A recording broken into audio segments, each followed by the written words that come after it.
I don't. He's still young. I think he's still got time to maybe find his stride. Does he still have time, or is it just like a Jadon Sancho type of thing? Like, I'm just gonna.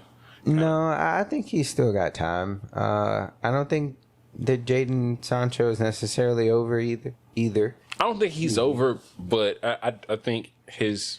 I don't think that he will ever shine as bright as they thought he would, if that makes sense. Yeah.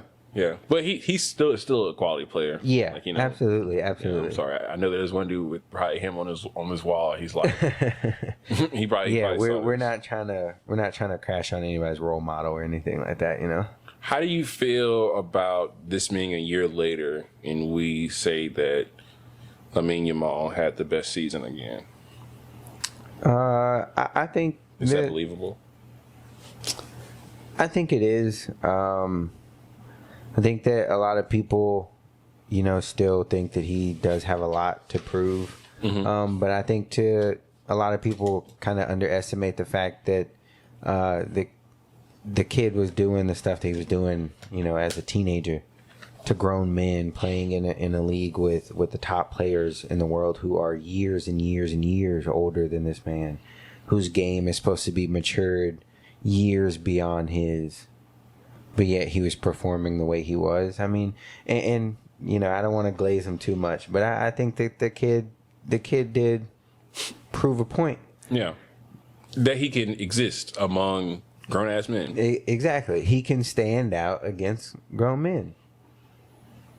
Yeah, like some famous guy said, like age doesn't matter. Your talent does.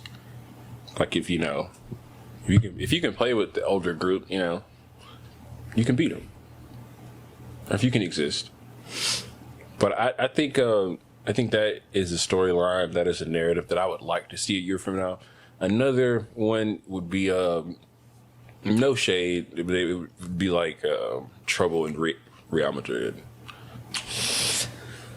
I think that they'll.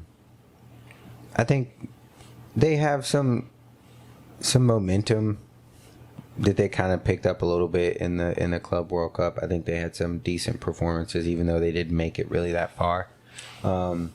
Would you say that? Well, I guess they did make it pretty far.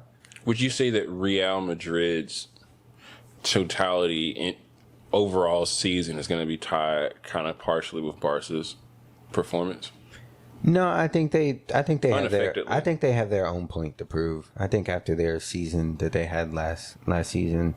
Not saying that they had a terrible season, but I think not making it quite as far, as they wanted in the UCL. And so you do essentially believe that both of them could have respectively, well, one would have a better year than the other because one would just win the domestic, but both of them could have good years and it wouldn't affect Real's layout going forward. Yeah, I think that they can both have pretty good seasons and be happy with where they come out at. Barcelona being they keep their form going and their momentum, and then Real Madrid, comes back and says, we still are, because for example, one of the best teams in the world, and we can compete and win.